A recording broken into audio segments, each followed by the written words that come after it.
Yoga is said to be a holistic practice of mind, body, and soul. It inspires self awareness, mental clarity, and physical health. In this speech, I hope to inspire you to take up your own yoga practice by hearing the how and why of yoga. I, for one, have witnessed dozens of stories of relief and growth through yoga, teaching my own classes to the public for over 13 years. I taught in community centers to the elderly and injured alike. I taught to the young and fit. And one thing I noticed was they all came there with one goal in mind, yet left the mat with many more benefits. I am inspired to share more about this holistic practice and the benefits to you today on this life-changing practice called yoga. So practices, or reasons to practice yoga. One is preventative health. According to Georgetown University's Health Policy Institute, in an article in 2019, 8% of all adults experience chronic back pain. That's almost 1 in 10 people that you know. This leads to missed days of work and higher healthcare costs, especially when those people are turning to preventative measures such as yoga. Yoga has shown to be a preventative measure for back pain in addition to help treat it per Harvard Medical School 2018. Another reason to practice yoga is that it helps heal injuries on many levels, including emotional injury. Yoga is shown to help emotional regulation and is especially highlighted for its benefits in PTSD per the National Institute of Health in 2017.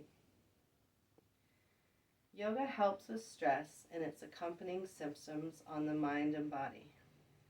According to Catherine Woodward of the International Journal of Yoga, reviewed by the National Library of Medicine in December 2011, she states it promotes recovery from treatment of addiction, reduces stress, anxiety, depression, and chronic pain, improves sleep patterns, and enhances overall well-being and quality of life.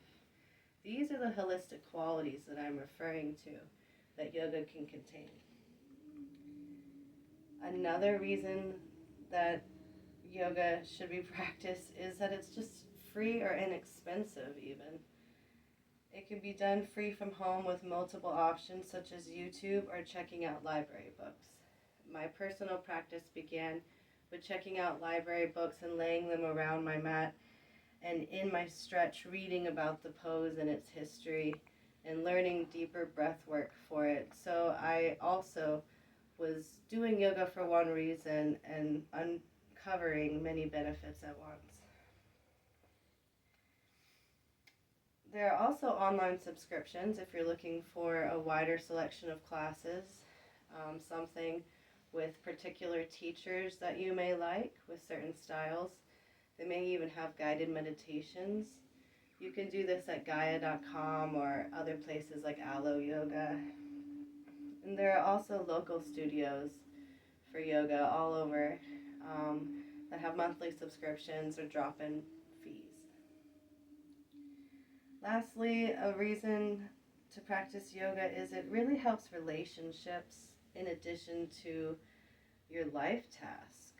The way you come at life is more grounded and centered, just like you practice on your mat, and the way you come in relationships is affected by the emotional regulation you get from yoga.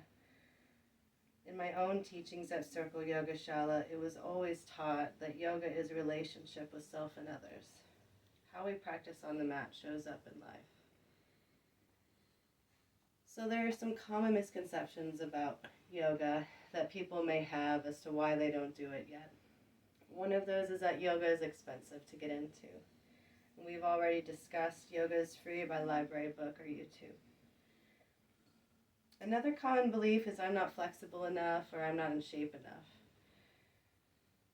Yoga's postures are a challenge to current flexibility and not meant to be done perfectly. I used to give an analogy of a tree, and the wind blowing it simply curved the tree, and so our bodies are curved based on the seasons of our life. When we take a yoga pose, we learn those curvatures in addition to learning the pose. So there is no perfect posture, only a movement toward it. These movements is how we have relationship with self and others. How we practice on the mat shows up in life.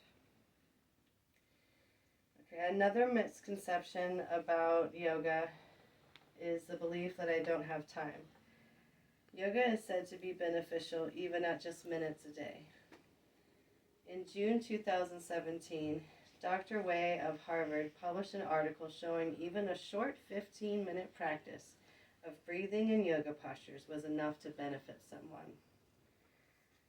Just 15 minutes a day and the benefits of yoga that are discussed can be yours, so that's just wonderful.